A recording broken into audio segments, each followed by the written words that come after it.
क्या आप जानते हैं कि भारत में 30 प्रकार के अनियमित कर्मचारी होते हैं? क्या आप यह समझना चाहते हैं कि आप किस प्रकार की श्रेणी में आते हैं और आपके स्थायीकरण या नियमितीकरण के क्या अवसर हैं? दोस्तों, इस वीडियो में हम विस्तार से चर्चा करेंगे कि इन 30 प्रकार के कर्मचारियों में कौन कौन से शामिल हैं, किन के लिए नियमितीकरण संभव है और किन्हें क्या कदम उठाने चाहिए। तो वीडियो को अंत तक देखें, क्योंकि यह आपके लिए बेहद महत्वपूर्ण जानकारी लेकर आया है। दोस्तों, अगर आप हमारे चैनल पर नए हैं तो चैनल को सब्सक्राइब करना न भूलें, ताकि आपको कर्मचारियों से जुड़ी हर जरूरी जानकारी सबसे पहले मिले। बिना स्किप किए वीडियो को अंत तक जरूर देखें, क्योंकि इसे समझना आपके भविष्य के लिए बेहद जरूरी है। भारत में अनियमित कर्मचारियों की 30 श्रेणियां हैं।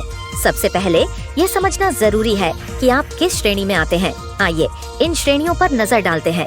कलेक्टर रेट पूर्णकालिक राज्य सरकार के कर्मचारी, कलेक्टर रेट अंशकालिक राज्य सरकार के कर्मचारी, लेबर कमिश्नर रेट कर्मचारी, पूर्णकालिक अंशकालिक मानदेय वाले, संविदा कर्मचारी, राज्य और केंद्र सरकार के तहत 4 प्रकार।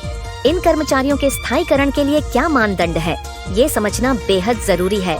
उदाहरण के लिए कलेक्टर रेट कर्मचारियों के लिए उमा देवी 2006 का नियम लागू होता है। इसी तरह संविदा कर्मचारियों को रामचंद्र नेगी केस का लाभ मिल सकता है। अगर आप अपने नियमितीकरण के लिए कदम उठाना चाहते हैं तो आपके पास 2 विकल्प हैं। कोर्ट में केस दाखिल करें, बारी कमेटी के सदस्य बने और सरकार के समक्ष अपनी मांग रखें। बारी कमेटी के गठन का उल्लेख बीजेपी के 2024 के घोषणा पत्र में किया गया है। तहत अधिकारी और अनियमित कर्मचारियों के प्रतिनिधियों को शामिल किया गया है। इस कमेटी में शामिल होकर आप अपने स्थायीकरण की दिशा में कदम उठा सकते हैं। मध्य प्रदेश में 2016 में एक स्थायीकरण योजना लागू की गई थी, जिसमें कुछ श्रमिकों को स्थायी किया गया, लेकिन उमा देवी केस 2006 के तहत कई कर्मचारियों को नियमितीकरण का लाभ नहीं मिला। उदाहरण के तौर पर खुर्शीद खान और अन्य ने कोर्ट में केस किया, लेकिन शिक्षा और वैकेंसी की कमी के चलते उनका केस खारिज हो गया। ऐसे मामलों से हमें यह सीख मिलती है कि कोर्ट का हर निर्णय सभी पर लागू नहीं होता। इसलिए ये जानना जरूरी है कि आपके मामले में कौन से नियम और केस लागू होते हैं। दोस्तों, अनियमित कर्मचारियों को यह समझना चाहिए कि स्थायीकरण और नियमितीकरण के लिए सही दिशा में मांग रखना कितना जरूरी है। सबसे पहले अपनी श्रेणी को पहचानें, उसके बाद बारी कमेटी में शामिल होकर अपनी मांग को रखें। कोर्ट के निर्णयों को ध्यान से पढ़ें और समझें कि कौन सा निर्णय आपके मामले में लागू होता है।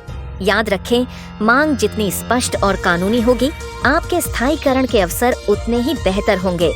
अगर आपको यह जानकारी उपयोगी लगी हो तो इस वीडियो को लाइक करें और अपने दोस्तों के साथ जरूर शेयर करें, ताकि वे भी अपनी श्रेणी और अधिकारों को समझ सकें।